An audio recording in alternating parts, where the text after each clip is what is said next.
Ladies and gentlemen, a female member of parliament had decided that she would not let President William Ruto rest, and she would do all in her power to ensure that any form of corruption that might be occurring in the SHA deals that the government is planning to execute are busted and revealed.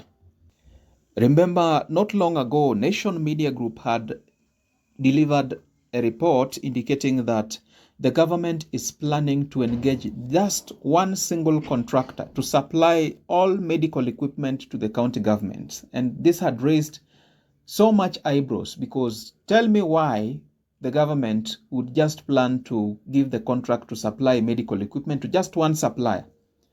The only reason could be because maybe it's a cash cow for William Ruto to obtain a lot of money for his 2027 presidential campaigns.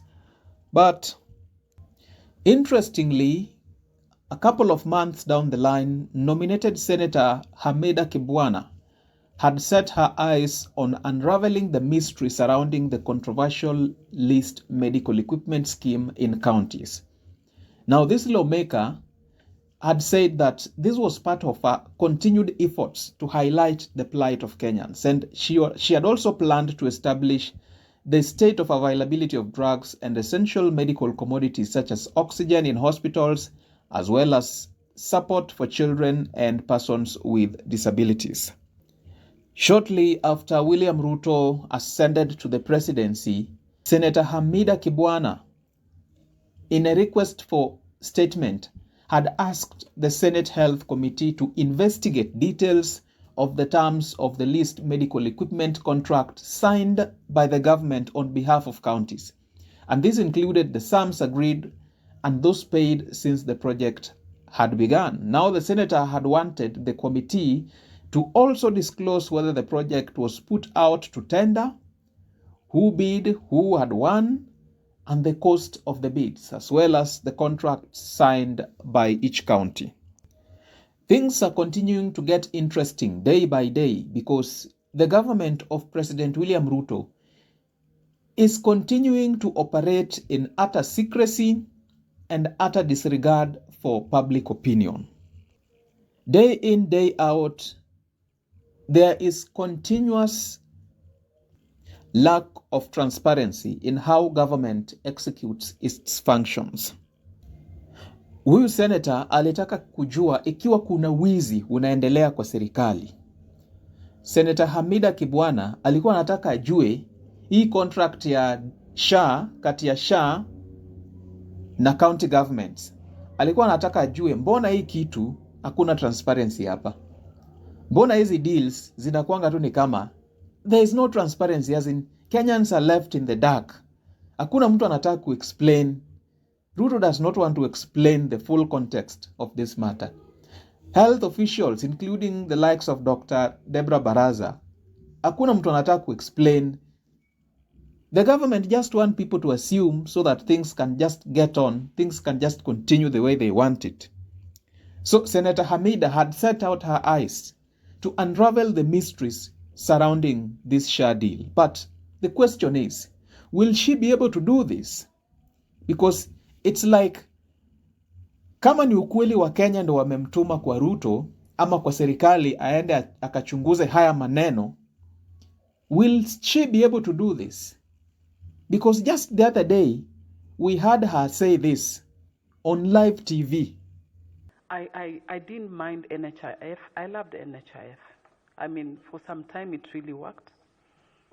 It cured, it assisted most of our relatives, or even, us. And I remember many countries coming in, for more or less benchmarking.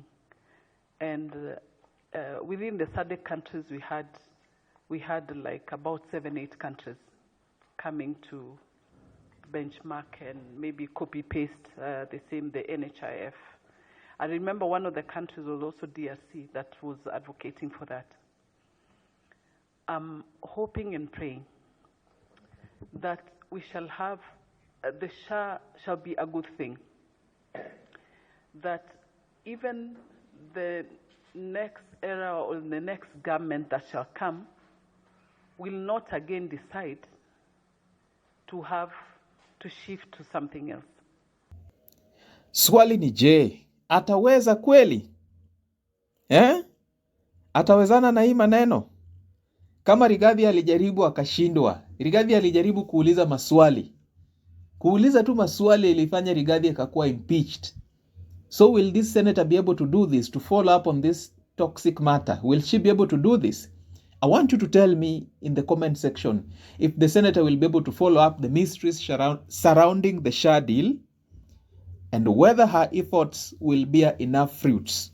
On her X page, she says that she is committed to pushing for better health services for all. Every citizen deserves access to quality care. I will continue advocating for the policies that improve health care, reduce disparities, and ensure healthier communities across our nation. Now, you tell me if she's got the capacity to do this with the kind of bureaucracy that we have in this country. Do let me know in the comment section below. And if you're watching for the first time, don't forget to like, subscribe, and hit the notification bell for more informative content such as this. Also, remember to check out my channel, and I guarantee you will get a ton of content on recent political, policy, and governance issues in our country.